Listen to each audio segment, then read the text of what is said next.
Before changing anything, I just spent the last 30 days measuring my health using the Hume band and their body pod so I could establish a true baseline to measure against as I continue along my longevity journey. Let's get into it, shall we? You can see that they give you an overall health score. This is out of a total of 900 points, and it's attributed to every other aspect that they give you within the app. It covers all of the numbers they provide. They give you a overall health score. The big one right here, metabolic momentum. This is the pace of aging that you're currently experiencing according to their metrics. I will say that whenever I first started wearing mine, I had a pace of aging of 1.9 times. And now I will say that they do warn you that within that first week, they are trying to gather enough data to understand how your body works, and that the information they provide most likely won't be accurate until after that full first week. I've created this baseline of 30 days to ensure that I have the most accurate information moving forward to measure against. Next up, they show you your metabolic capacity. Metabolic capacity is your body's daily energy budget, so how much you can actually spend in a day in exertion. Then there's strain. Strain is from your exercise, activity, or mental stress. And then they have your recovery rate. So this is recovery reflects how well your body has recharged after recent strain, sleep, or stress. Then they give you a little today's recommendations segmentation. Usually I have like 3 of these per day, where they just give you an AI recommendation. And then they have a breakdown here of your day and journey. My day is your current day's metrics overview. So it shows you your sleep score from the night before, time in bed, 7 hours, 7 minutes, not great, and 88% sleep score. And then they give you a quick breakdown of that sleep score, telling you your deep sleep, REM sleep, and how well you scored overall. They also show you your steps and active calories. Active calories is the amount of exercise you've done to burn calories. And then it shows you your heart minutes for zone 2, 3, and 4. And then they provide a sleep recommendation down at the bottom, like a bedtime goal and a wake up time goal. The band metrics cover your steps. Let's go ahead and jump into that. So it has a breakdown of 4 different segmentations: hours, days, weeks, and minutes. The hours and days, everything can be cycled to the previous, so you can look through everything and you can see all the metrics. That's very nice. I really like the days right here. This is probably my favorite window because I can see it. Okay, this week has been really high or whatever. And then the week right here, mine's actually broken on this band.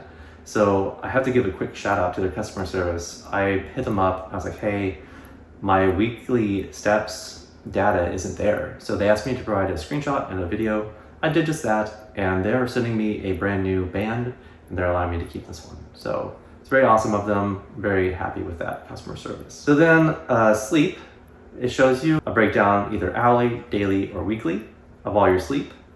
And it shows the time awake in red. The light blue is your light sleep. The purple is your REM, green is your deep, and it tells you like if it's standard, and it just has a graph right here of your sleep metrics.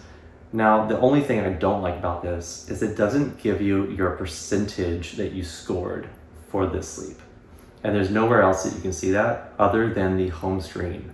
So unfortunately, as of right now, there isn't a way to go back and look at your previous sleep scores. So if you're wanting to keep track of that within Hume, make sure you screenshot that home page whenever you wake up in the mornings.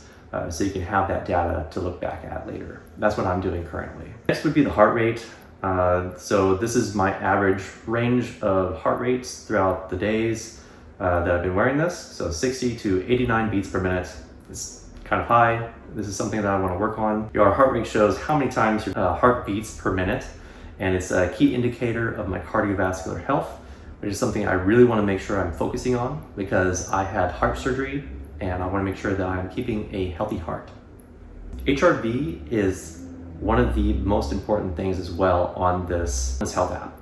HRV measures the tiny variations in time between your heartbeats, and it's a sign of how well your body adapts to stress and recovers from physical activities. So the higher the better, which I'm actually very happy and surprised at my score of an average 68.7 I'm very pleased with this.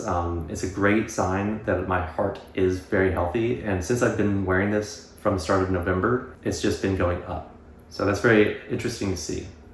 I'm very excited to see how all the protocols I implement affect that HRV.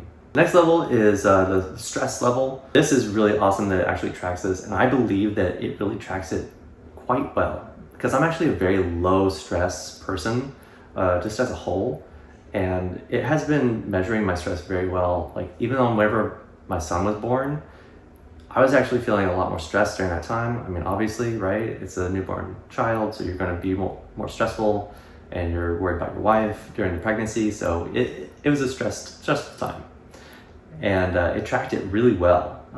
It knew that I was very stressed, so I was starting to wear it around the time of my son's birth, and since then it's dropped down significantly.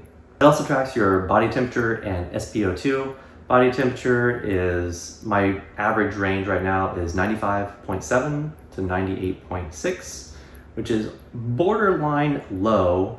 I'm actually okay with this. I think it's okay that it's that low. It says that if it is below the 97.7, that I'm likely to have a fever or fatigue. I like the cold, so I don't think it's a big deal for me. SpO2. SpO2 measures how well my blood carries oxygen throughout my body. So a healthy range is anywhere between 95 to 100%. Right now, my average is 88 to 99%. Next up, I want to cover the body pod. So this is the pod that you can stand on, and it'll show you your weight and also measures a lot of other metrics within your body. One of my favorite ones, and one that I'm going to be tracking, is going to be the resting heart rate. I know this is very important for heart health. It says that resting heart rate, the number of times your heart beats per minute while at complete rest. This is an important indicator of cardiovascular fitness and overall health. It even gives you an analysis at the bottom telling you the starting value of whenever you first started utilizing the body pod and all the way to your lowest value and overall changes. So whenever I first started, my average was 98 beats per minute. My lowest has been 74 beats per minute. Currently, I'm in the standard range.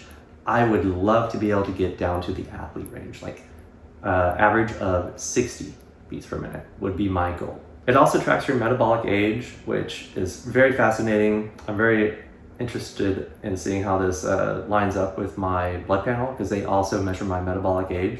And you actually get a metabolic age indicator there as well as in their health report, which if you go to the home page and hit the arrow at the top, it gives you your overall health score breakdown, and it gives you a biological age right here. So that's very interesting. It says I'm 28 years old biologically, even though I am 40 years old. So I'm extremely happy with that number.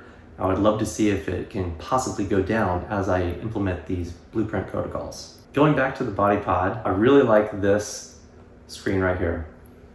It goes through your age, your metabolic age, your height, and then it shows you your muscle mass. So you can see that my right and left arm are both equal at 6.9 pounds of muscle mass. My trunk is a little low at 58.2 pounds.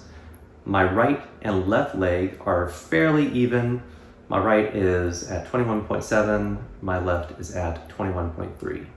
And then you can also look at your fat percentage throughout your body. So right and left arm are sitting about equal again, 17.9%.